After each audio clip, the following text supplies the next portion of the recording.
Up and running, and Billabong is loud.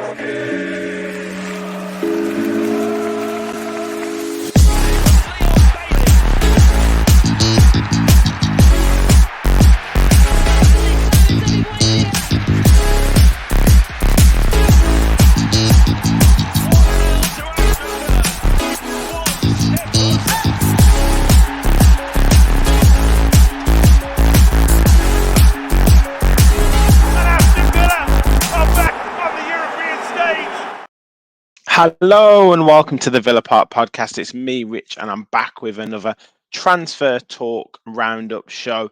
Make sure you hit that like button, hit that subscribe button, and get involved in the comments. We are on the road to 3K. Very, very, very close to 2,700. I think it's 14 subscribers that we need to get to the magic 2,700 number. We want to hit 3K before Christmas. You guys can help us do that. So make sure you like, subscribe, and get involved in the comments. Now, as we know, international break is always all about the transfer rumours coming out. You know, no Premier League football this weekend. So, yeah, it's all about transfer rumours. So I thought I'd jump on and talk about some names that are doing the rounds. Again, a couple of new ones. And a couple of kind of existing ones that look like they're not going away. So first of all, back on the radar is Spanish international and Atletico Bilbao star Nico Williams, who is back on the radar for Villa. According to reports, we've had talks with his representatives last in the summer for putting a potential €50 million bid. That was rebuffed or potentially accepted by the club, but Nico Williams didn't want to sign for Villa. We're now hearing Man City are interested, Real Madrid, Barcelona are interested, and his contract runs out at the end of the season. So there's a few things up in the air. Is he going to take a risk? Are Villa going to try and test the water with a bid in January? Is he going to wait to see, how well he does this season and maybe some of the bigger in quotes clubs will come in for him? But then is he going to risk being on the bench and not maybe making an impact with those clubs? So there's a lot of things hanging up in the air. I do think he will leave. There's also Bilbao to consider. Do they want to take a transfer fee and kind of put him up for sale? So yeah, lots and lots to consider with this player, and he is clearly highly rated across Europe. Although looking at his statistics, hasn't really had the best of seasons so far this season. It's clear to see that we're looking at a player who can play wide and also operate through the middle as well if needed. So look, his general positioning as being on that left-hand side of attack, can operate across the right as well. And again, I've compared him with Leon Bailey, who is having a wonderful impact this season with Villa, but may need additional options, may need help. And it looks like Emery likes to play players who have that impact, whether it be starting or off the bench in those wide areas. So yeah, looking at Williams compared to Leon Bailey, very similar players, very similar attributes. So, if you're looking at a like-for-like change, continuing to keep that attacking threat, whether you start or whether you bring him on, he could certainly play that part and also potentially, provide competition, cover, different option to, say, an Ollie Watkins as well. But he's played 10 matches so far this season in La Liga, started all of those games, 73 minutes per game. He's only scored one goal so far this season. Looks like he has had quite a few chances, though. Missed one big chance this season, so 6% goal conversion. Goals from inside of the box, 1 from 14 attempts. He has assisted 5 goals, though, which is excellent in terms of out of his 10 starts. So that's a really good stat. Key passes 2.1. His passing accuracy per game is up there at 78%, in his own half 88%, opposition half 63%. However, he's a player who is going to try things. He's going to put crosses into the box, so that is expected to be slightly lower. Obviously not great in terms of defending, but he's expected to be an attacker. 44% successful dribbles, 50% ground duels won. 42% ground duels won. Doesn't get involved too much in the air. possession loss 15.7, which again, a player who is trying to create things, trying to start attacks, trying to beat players, is obviously going to affect those areas. But yeah, maybe he'd have wanted more goals. But again, at 21 years old, extremely highly rated, and a player who is going to attract a lot of interest. You guys let me know your thoughts in the comments. I mean, he's clearly going to be a good player. He's playing in La Liga, and he's in a strong Bilbao side as well. Always produce good players, and have a real strong youth network.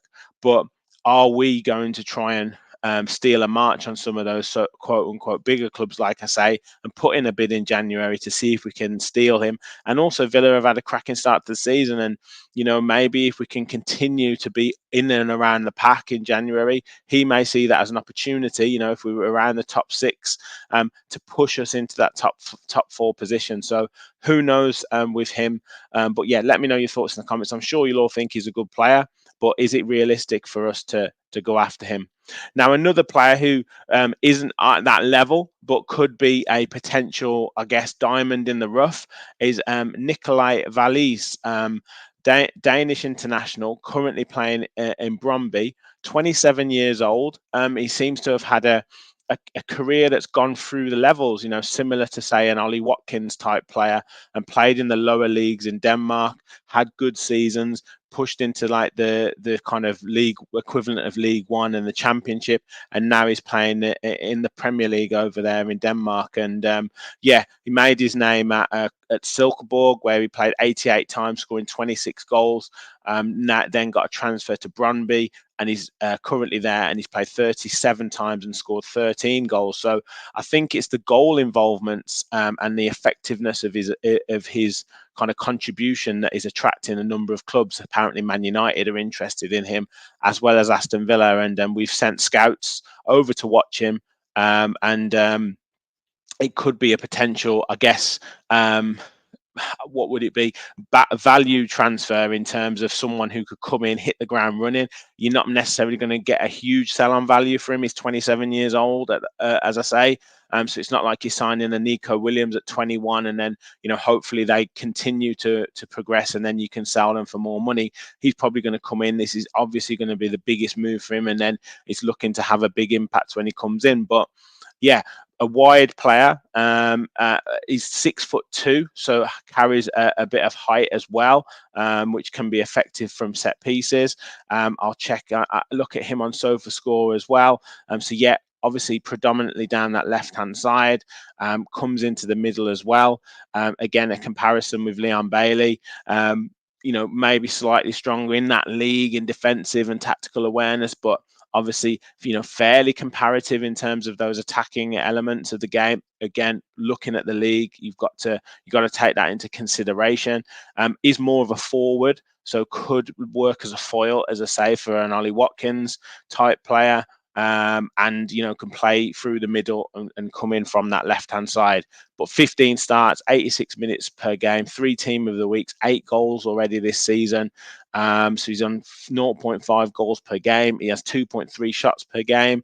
So clearly is very, very good for that, and in a rich vein of form for that level of football. 7 goals with his right foot, 1 with his left foot.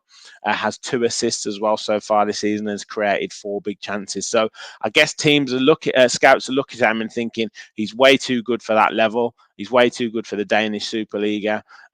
Could he cut it in the Premier League or one of the top leagues in Europe?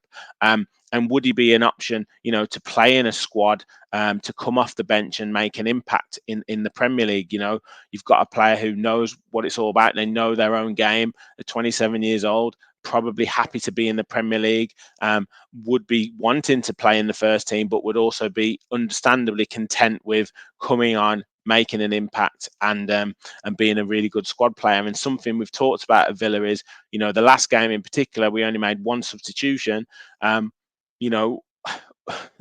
can't be sustainable. We've got to be able to utilize our squad, and we know we're going to have injuries. So upgrading the level of our bench, upgrading the level of our squad players, would be an option, and being able to have someone who could potentially come on for an Ollie Watkins, or could even play in certain games instead of an Ollie Watkins while there's one or two question marks over John Duran, could be again an option. And even with John Duran, we still need additional options. So yeah, let me know your thoughts in the comments. I don't know a huge amount about him. If we've got, I'm sure we have viewers from the Scandinavian area, particularly Denmark. So let me know your thoughts in the comments on this player. Would he fit into what we're doing? Another quick one, Marcos Acuna. Looks like it's almost pretty much a done deal. We've now looking at a January move, and I think 15 million euros is being touted around. Obviously, experienced Argentinian international, 31 years old. Providing cover again. You know, we talked about upgrading this squad, upgrading the players on the bench, and potentially an option who can play on the left, in midfield, left back, or could even play, you know, more into the central midfield area, you know, towards the left hand side. And he's going to provide that grit, that determination, and I guess that kind of fighting spirit. So for me, I think it would be a wise signing. It's probably one that we wanted to do in the summer window, but couldn't quite get it through. And again, would provide an extra player in the squad who would be effective and experienced. So yeah, let me know your thoughts on Marcos Acuna, because I know a few of you have said, where does he fit in with Moreno and Dina, and what does it mean for those two? But we know Moreno is coming back to fitness. We know Luca Dina has played so many games. We want to guide Alex Moreno back to full fitness. So I'm sure we will get games. If we want to progress in the FA Cup, we want to progress continually in the Conference League, I'm sure these players will continue to get games.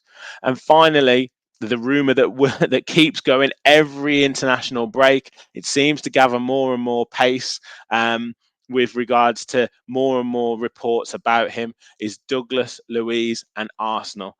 Now, for me, there's no chance of this deal happening. Arsenal have already spent 70 million on Kai Havertz. They've spent 100 million plus on Declan Rice. Where are they going to be able to afford the 70 million plus, in my opinion, to get Douglas Luiz? He's got 3 years left on his contract. He's looking at signing an additional extension to his contract. I'm not sure whether there's a release clause in this current one, but I'm pretty sure Villa will insert one into this if he signs an extension to his deal. And, you know, we are at this moment in time competing in this area, in the top four area, with 2 points, I believe, off of Arsenal, 3 points off Man City, with Arsenal to come in December. If we can get a big result against them, then look, why can't we be competing at least in and around those areas, and selling a player like Douglas Luiz to a rival? I say that now, a rival to the top four. It just wouldn't make any sense. Now, if he signs a new contract and we look at a release clause towards at the end of the season in the window, maybe that could be the case, but you're going to be talking 100 million plus. So yeah, for me, I can't see it, but it keeps rearing its head. I believe, 2 years ago they probably had their chance to sign him. Now he's playing wonderfully. He's one of our linchpins of our team. He's one of our main players. He's one of Emery's main players. So for me, he absolutely stays in January. It's very difficult to get these types of players and get these types of deals over the line in January, because there's absolutely no way. We need to sell and clubs need to sell. I think we're doing well on FFP because we've let a number of the academy players go. I'm sure we'll let 1 or 2 players go who are fringe players in the squad to bring in the likes of Acuna, maybe even Nico Williams. So we're not going to sell Douglas Luiz, in my opinion. You guys let me know your thoughts in the comments, though, on Luiz. Is he up for grabs? What price would you look to sell him for, if at all? But for me, I think it's maybe his agent looking to get, now Ollie Watkins has signed the deal. I think it's his agent looking to get him a better deal, but we'll wait and see.